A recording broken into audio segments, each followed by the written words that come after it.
Hello English learners, this is Learn English with Brandon, and in this video we're going to talk about why are Germans so good at learning English. If you've met a German, you've probably, well, perhaps you've spoke to them in English and you find that their accent sounds very natural, it sounds very native, they understand a lot of words, or they have a very large vocabulary in English. You ask them, how long have you been learning English? And perhaps they've been learning it for the same amount of time as you. And you think, geez, these Germans are so smart. These Germans are so good at languages. Why? They speak French, they speak German, they speak English. I have an answer for you. And it's not because they're just so much smarter than everybody, and granted the schools in Germany are pretty good, and I have a lot of smart German friends who I adore. However, we have to think about the languages that we're talking about. How many Germans do you know who speak Chinese or Arabic or Finnish? Okay? English. English is a Germanic language. You might be thinking, but wait, there's so many words that are similar to Latin and Spanish or French.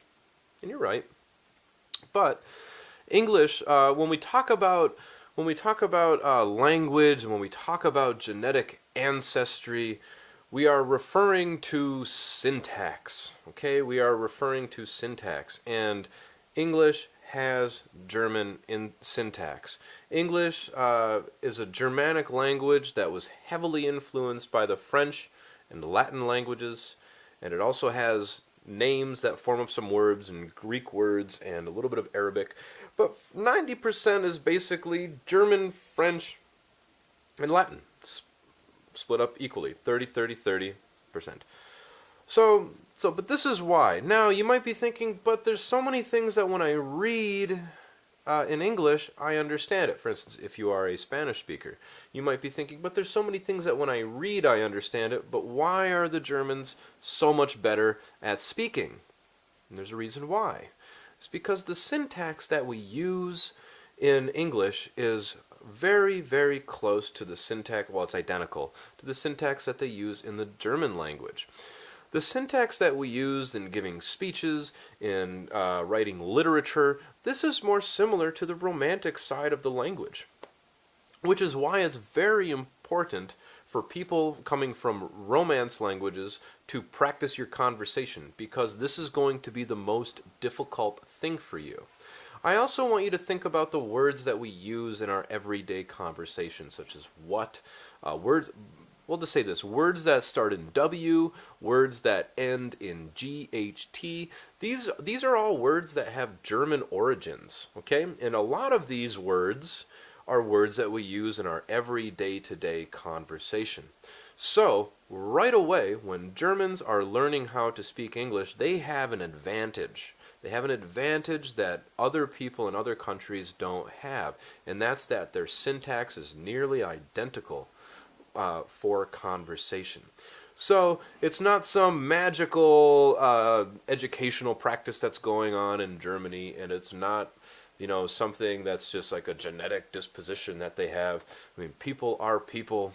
I do love my German friends, but this is the reason why they speak so well. Also, their pronunciation is going to be more natural because they are accustomed to pronouncing the W. They are accustomed to pronouncing words that are a little bit difficult for French speakers and for Spanish speakers. Because of its genetic ancestry, there are going to be many similarities that involve syntax, that involve pronunciation, and even that involve thought.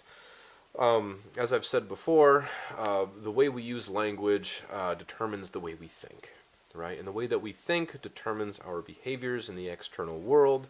If our use of language is being controlled, our thoughts are being controlled, and essentially our behaviors are being controlled. That is important food for thought that I would like for you to remember.